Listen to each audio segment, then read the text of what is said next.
नमस्कार प्यारे बच्चों, आपका स्वागत है इस YouTube चैनल पर। आज अपन कक्षा 10 के लिए प्रश्नावली 6.3 को कंटिन्यू करेंगे, जिसमें आज प्रश्न संख्या 7 को अपन डिस्कस करने जा रहे हैं। बहुत अच्छा क्वेश्चन है। इसके अंदर आपके समरूपता के जितने भी आपके फंडा हैं वो आपके क्लियर होने वाले हैं। और यदि आपने इससे पहले समरूपता के जो नियम हैं वो आपने अभी तक नहीं पढ़े हैं तो उसका जो वीडियो बनाया मैंने अलग से, उसका लिंक्स जो है वो डिस्क्रिप्शन बॉक्स में दे रखा है, आप वहाँ पर जाकर देखिएगा पहले। उसके बाद में प्रश्न संख्या 7 देखते हैं, ठीक है ना। तो प्रश्न संख्या 7 में क्या बोला गया बच्चों, ये बोला गया है कि आकृति में त्रिभुज ABC के शीर्ष लंब AD और C परस्पर बिंदु P पर प्रतिच्छेद करते हैं। कहने का मतलब ये बच्चों कि ये जो त्रिभुज ABC है इसके अंदर शीर्ष लंब, शीर्ष का मतलब ये बच्चों कि त्रिभुज के किसी शीर्ष से सामने वाली भुजा पर डाला गया लंब जो है वो क्या कहलाता है, शीर्ष लंब कहलाता है। तो यहाँ से एक शीर्ष लंब यहाँ डाला गया और एक यहाँ से ये डाला गया, दोनों शीर्ष लंब आपके बिंदु P पर प्रतिच्छेद कर रहे हैं। तो दर्शाना है अपन को कि त्रिभुज AEP और त्रिभुज CDP, इस जो क्वेश्चन के हैं उसके अंदर बहुत सारे जो आपके ट्रायंगल दे रखे हैं उनको अपन को समरूप करना है। जिसमें पहला समरूप दे रखा बच्चों कि त्रिभुज AEP, कहाँ है AEP और त्रिभुज CDP, इनको क्या करना है बच्चों, समरूप करना है। तो इनको समरूप करना है तो सबसे पहले अपन को क्या चीज़ गिवन है वो अपन देखते हैं। तो पहला गिवन इसमें ये दे रखा बच्चों कि जो CE और AD जो है वो आपस में क्या है, यहाँ पर इनके शीर्ष लंब है। तो इस प्रकार लिख सकता हूँ कि त्रिभुज ABC में CE जो है वो आपका AB पर लंब है तथा AD जो है वो आपका BC पर लंब है। इस प्रकार से अब अपन को ये दोनों त्रिभुज आपको समरूप करना है। तो बात कर लेते हैं त्रिभुज AEP व त्रिभुज CDP, इन दोनों त्रिभुजों को समरूप करना है बच्चों। कहाँ पर है ये त्रिभुज AEP और CDP। तो सबसे पहली बात बच्चों यहाँ पर इन दोनों त्रिभुजों में ये 90 कोण, ये 90 डिग्री और ये भी आपका 90 डिग्री।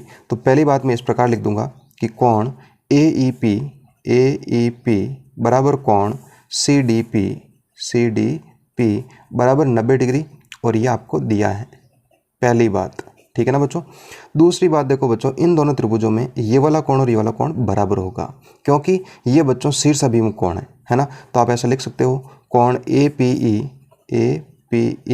बराबर कोण CPD, और यहाँ पर इसके पास लिख सकते हैं अपन शीर्षाभिमुख कोण।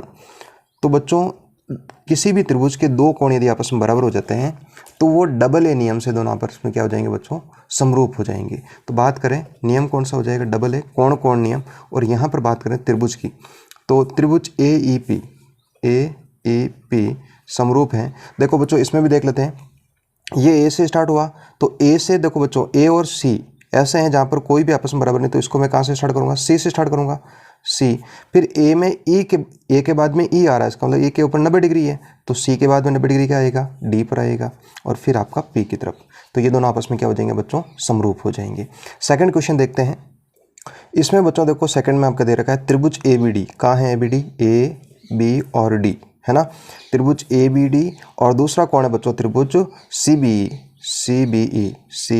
CB और E। एक तो आपका ये त्रिभुज हो जाएगा बच्चों और ये एक आपका नीचे वाला त्रिभुज हो जाएगा। इनको आपस में क्या करना है बच्चों, समरूप करना है। तो इस प्रकार लिख देता हूँ त्रिभुज ABD व त्रिभुज CBE में। पहली बात देखो बच्चों यहाँ पर त्रिभुज ABD, ये D देखो बच्चों 90 डिग्री है कि नहीं है, बिल्कुल है। तो अपन ऐसा लिख सकते हैं कि कोण ADB बराबर, अच्छा त्रिभुज CBE में 90 डिग्री कौन सा हो जाएगा, E है, तो यहाँ पर लिख देते हैं CEB बराबर 90 डिग्री है ना। दूसरी बात देखो बच्चों, इस त्रिभुज में कोण देखो त्रिभुज ABD, इसका मतलब देखो बच्चों ये कोण B आ रहा है, इसमें भी देखो CBE, इसका मतलब इसमें भी B आ रहा है। तो कोण B जो है वो भी आपस में बराबर है, और वो कैसे बराबर है, उभयनिष्ठ है। कैसे है बच्चों, उभयनिष्ठ है, ठीक है। तो दोनों त्रिभुज आपस में क्या हो जाएंगे बच्चों, समरूप हो जाएंगे। नियम आपका कौन सा लगेगा, डबल ए नियम लग जाएगा। त्रिभुज ABD समरूप त्रिभुज CBE, ठीक है ना बच्चों। इस प्रकार से अपन इसको समरूप कर सकते हैं। तीसरा देखो देखते हैं अपन, तीसरा पार्ट क्या दे रखा है इसका। तो थर्ड पार्ट में बच्चों त्रिभुज AEP ये छोटा वाला त्रिभुज है ना, और दूसरा हो जाएगा ए डी और बी, इन दोनों को समरूप करना है। एक तो आपका छोटा वाला त्रिभुज और एक ये पूरा बड़ा त्रिभुज, इन दोनों को क्या करना है बच्चों, समरूप करना है। तो कर देते, कोई दिक्कत नहीं है। अपन इस प्रकार लिखेंगे, त्रिभुज ए ई पी व त्रिभुज ए डी बी में। अब इसमें सबसे पहले क्या करेंगे बच्चों, देखो त्रिभुज ए ई पी, इसका मतलब ई कोण कितना डिग्री बच्चों, 90 डिग्री है। तो लिख देता हूँ कोण ए ई पी बराबर कोण ए डी बी, इसमें भी बच्चों देखो डी 90 डिग्री है, ए डी बी बराबर कितना हो जाएगा, 90 डिग्री। दूसरी बात देखो बच्चों, ए ई पी और इसमें ए डी बी, इसका मतलब ये हो गया बच्चों कि ए जो कोण है वो दोनों त्रिभुजों में आ रहा है। तो यहाँ पर लिख सकता हूँ कि कोण ए बराबर कोण ए, और यहाँ हो जाएगा बच्चों उभयनिष्ठ, माने दोनों में आपका उपस्थित है। तो ये दोनों आपस में क्या हो जाएंगे, समरूप हो जाएंगे। नियम आपका वही लगेगा, क्योंकि दो कोण आ रहे हैं तो आपका डबल ए नियम हो जाएगा। डबल ए नियम से दोनों क्या हो जाएंगे बच्चों, समरूप हो जाएगा। इस वाले त्रिभुज में भी आपका डबल ए नियम ही होगा, ठीक है ना। देखते हैं इसका लास्ट पार्ट, चौथा पार्ट। अगला बच्चों त्रिभुज पीडीसी और बीईसी देखते हैं अपन। त्रिभुज पीडीसी, पी डी और सी, ये ऊपर वाला त्रिभुज है बच्चों, देखो पी डी और सी ये त्रिभुज है ना। और दूसरा है बच्चों बीईसी, बीईसी। तो देखते हैं बीईसी कौन सा है, एक तो हो गया पीडीसी और एक हो गया बीईसी, ये त्रिभुज है बच्चों। एक तो ये पूरा बड़ा वाला और एक ये छोटा वाला। तो दोनों त्रिभुजों में आपको अभी से बता देता हूँ। देखो बच्चों, छोटे वाले में ये 90 डिग्री है, तो इसका मतलब बड़े वाले में ये 90 डिग्री, पहली बात।